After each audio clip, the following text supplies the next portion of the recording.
হায়াত মওত আল্লাহর হাতে। যদি কোনো লেনদেন থেকে থাকে, পাওনা থেকে থাকে আমার বাবার কাছ থেকে, আমি আছি। মওলানা ভাসানীর অনুসারী হিসাবে একসাথে চলা। সে অসুস্থ ছিল অনেকদিন যাবৎ, কিন্তু কোনোদিনও দল থেকে কোনো দায়িত্ব দিলে উনি পিছপা হতেন না। আল্লাহ যেন ওকে ব্যস্ত নসিব করেন। আব্দুল্লাহ নোমান মনে করতেন তার পরিবার বিএনপির। আল্লাহু আকবার, আল্লাহ। আসসালামু আলাইকুম ওয়া রাহমাতুল্লাহ। আজকে আমাদের নেতা, আমাদের বড় ভাই আব্দুল্লাহ নোমানের জানাজায় উপস্থিত আমার মুসলিয়ান ভাইরা, আসসালামু আলাইকুম। হায়াত মওত আল্লাহর হাতে। আজকে সকালে নোমান ভাই উঠেছিল চিটাগাং যাবে মিটিং এ যোগ দিতে, আমিও উঠেছিলাম মিটিং এ যোগ দেওয়ার জন্য।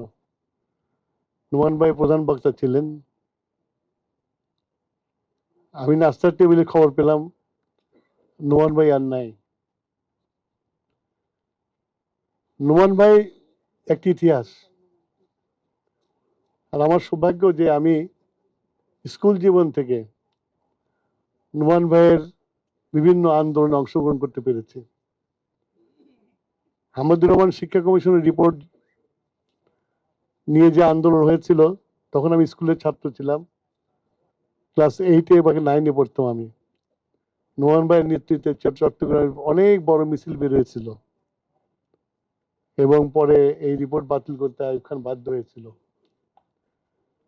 নোমান ভাই যে দল করতো আমি সেই দল করতাম, ছাত্র ইউনিয়ন করতাম।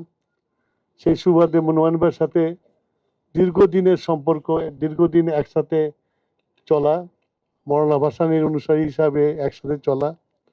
আবার শহীদ প্রেসিডেন্ট জিয়াউর রহমানের নেতৃত্বে বাংলাদেশের যে জাতীয়তাবাদী দল হয়, সেই দলের প্রতিষ্ঠা লগ্ন থেকে নোমান ভাই চট্টগ্রামে এই দলের নেতৃত্ব দিয়েছে এবং ঢাকায় নেতৃত্ব দিয়েছে। আজকে সকালে সে অসুস্থ ছিল অনেকদিন যাবৎ, কিন্তু কোনোদিনও দল থেকে কোনো দায়িত্ব দিলে উনি পিছপা হতেন না। সেই কাজটা সুচারুভাবে করার চেষ্টা করতেন। আজকেও উনি প্রধান বক্তা হিসাবে চিটাগাঙে যাওয়ার কথা ছিল, কিন্তু সকালবেলায় তার সেই শেষ নিঃশ্বাস ত্যাগ করে চলে যায়। আমরা একজন অভিভাবককে হারালাম, আমরা একজন বাংলাদেশের রাজনীতির ইতিহাসকে হারালাম। এরকম মানুষ, এরকম নেতা সবসময় পাওয়া যায় না। আসুন ওনার জানাজাতে আমরা আল্লাহর কাছে দোয়া চাই, আল্লাহ যেন ওকে ব্যস্ত নসিব করেন। পরিবেশ ও উন্নয়ন সংক্রান্ত ধরিত্রী সম্মেলনে বাংলাদেশের প্রতিনিধিত্ব করেন এবং বায়োডাইভার্সিটি চুক্তি সই করেন। তাছাড়া তিনি যুক্তরাষ্ট্র, ইতালি, ফ্রান্স, চীন, Japan, Indonesia, Pakistan, Sri Lanka, Denmark, Mexico, Kenya, Thailand, Malaysia সহ পৃথিবীর বিভিন্ন দেশে সরকারি প্রতিনিধি দলের নেতৃত্ব প্রদান করেন। জনাব নোমান 2001 সালের 10 অক্টোবর গণপ্রজাতন্ত্রী বাংলাদেশ সরকারের মন্ত্রী হিসাবে শপথ গ্রহণ করেন এবং শ্রম ও কর্মসংস্থান মন্ত্রণালয়ের দায়িত্বপ্রাপ্ত হন।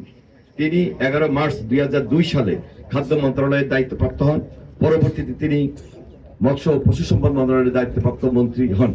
জনাব আব্দুল্লাহ নোমান এক কন্যা, এক পুত্র সন্তানের জনক। পুত্র আমেরিকায় MIS বিষয়ে এবং কন্যা ঢাকা মেডিকেল কলেজে অধ্যয়নরত। স্ত্রী একটি কলেজে অর্থনীতির অধ্যাপিকা। যদি কোনো লেনদেন থেকে থাকে, পাওনা থেকে থাকে আমার বাবার কাছ থেকে, আমি আছি। সে বিষয়ে আমি দেখব, আপনারা জানবেন। আর তাকে মাফ করে দেবার জন্য অনুরোধ করব, যদি কখনো কোনো জ্ঞাতসারে অথবা তিনি তার অজান্তে কাউকে কষ্ট দিয়ে থাকেন, তাকে মাফ করে দেবেন। আপনারা মাফ করেছেন? আলহামদুলিল্লাহ। আমি দুটো তথ্য একটু কারেক্ট করে দিতে চাই এবং একটু অ্যাডিশন, একটা যোগ করে দিতে চাই। অনেক কিছু এখানে যারা উপস্থিত আছেন, আপনারা আমার বাবার পরিবারের সদস্য, যারা আমাদের রক্তের সম্পর্ক, তার চেয়ে বোধহয় আরো বেশি সম্পর্ক আমার ডান দিকে এবং সামনে সম্মুখে যারা আপনারা আজকে সমবেত হয়েছেন, এটি আমি বলার সময় আমার আওয়াজে আপনারা বুঝতে পারছেন যে আমি কথাটা কত মন থেকে বলছি। আব্দুল্লাহ আল নোমান মনে করতেন তার পরিবার জনগণ, আব্দুল্লাহ আল নোমান মনে করতেন তার পরিবার বিএনপির যতগুলো নেতা কর্মী আছে সারা বাংলাদেশে, শুধু চট্টগ্রামে নয়, সবাই যেন তার পরিবার। আমার মনে হয় তার সংস্পর্শে আসেননি এমন কোন নেতা বাংলাদেশে আছে কিনা আমার জানা নেই, কেননা আমি তাদেরকে চিনি, তারা আমাকে সমীহ করেন, স্নেহ করেন, আমি শ্রদ্ধা করি। তো একটি তথ্য যেটি আমার বলতে খুব গর্ব লাগে, এবং এটি বিএনপির অর্জন, এটি ম্যাডামের অর্জন, দেশনেত্রী বেগম খালেদা জিয়া, যে দেশনেত্রী লালদিঘির ময়দানে আপনাদেরই আব্দুল্লাহ আল নোমান এই উপাধি দিয়েছিলেন আমাদের নেত্রীকে, বেগম খালেদা জিয়াকে দেশনেত্রী। তার মাধ্যমে চট্টগ্রামে তৃতীয় সেতু, কর্ণফুলী তৃতীয় সেতু, এটি প্রতিষ্ঠা পেয়েছিল।